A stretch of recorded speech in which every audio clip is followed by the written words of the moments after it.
Zamisli jedno vrijeme davno, baš davno, kada su ljudi živjeli skromno, a more bilo puno tajni i čuda na obali plavog mora, u malenoj kolibi od gline, živio je jedan stari ribar sa svojom ženom. Nisu imali mnogo, samo jedno staro korito, mrežu za pecanje i srce puno tišine. Ali jednog dana, dok je ribar pecao, iz dubine mora pojavila se čudesna riba, ne bilo kakva riba, a već zlatna ribica, koja govori i ispunjava želje. Šta misliš, da li je dovoljno imati sve?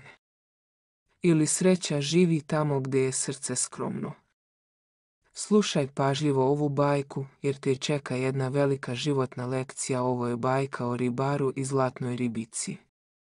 Poučna priča za decu u kojoj dobro pobeđuje, a pohlepa se kažnjava.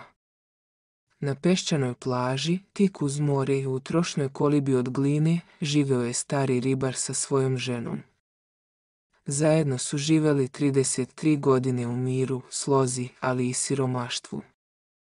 Starac bi svakog dana odlazio na more da peca, dok bi njegova žena ostajala kod kuće i prela vunu. Jednog dana ribar je otišao na more, ali kada je izvukao mrežu, u njoj je bilo samo blato. Sljedećeg dana nije ulovio ništa osim algi.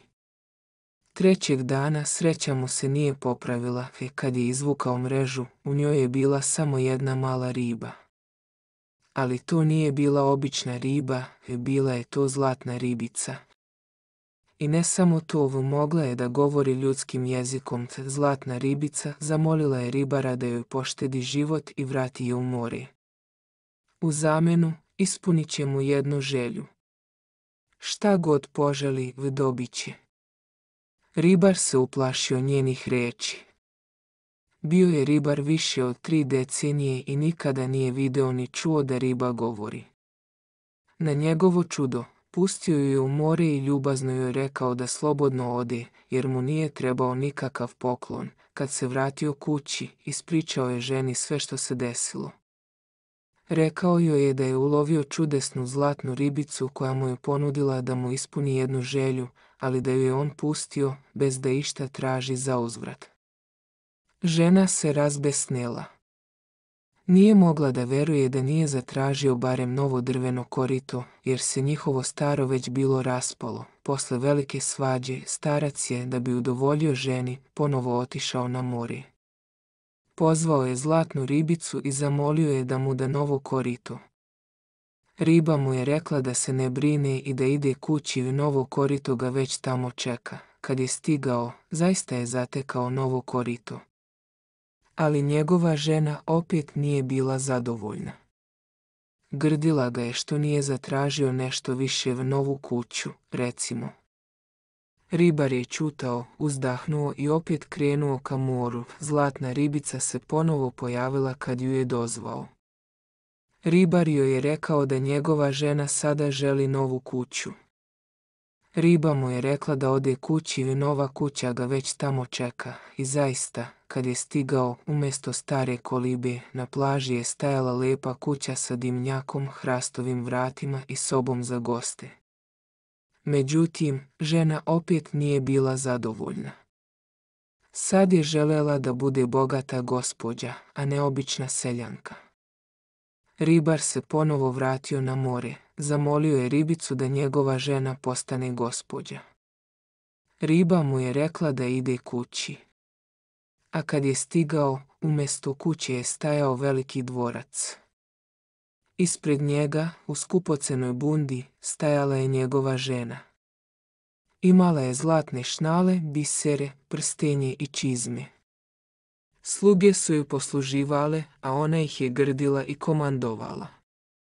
Kad je vidjela muža, poslala ga je u štalu sa slugama. Nakon nekoliko nedelja, žena je ponovo pozvala muža. Sada je želela da postane carica. Ribar je bio u šoku, ali nije smeo da se suprotstavi. Otišao je na more i rekao zlatnoj ribici novu želju svoje žene. Riba mu je rekla da ide kući i želja je ispunjena. Kad se vratio, umjesto dvorca, stajao je carski dvor. Njegova žena je zaista postala carica. Oko nje su bile sluge, velikaši, kolači, vino i vojska. Ali čim je ugledala ribara, naredila je da ga izbace napolje. Još nekoliko nedelja kasnije, ponovo ga je pozvala. Sada više nije želela da bude carica, već želela je da postane vladarka svih mora, a zlatna ribica da joj bude sluga. Ribar je bio očajan, ali je poslušao, otišao je na more i rekao zlatnoj ribici posljednju, najpohlepniju želju svoje žene. Riba ga je mirno saslušala, udarila repom po vodi i nestala. Ribar je čekao, ali ribica se nije vraćala. Vratio se kući, a tamo više nije bilo ni carske palate, ni dvorca, ni kuće. Na obali je stajala stara koliba od blata, a ispred nje njegova žena, bosa, sede kose, pored starog napuklog korita.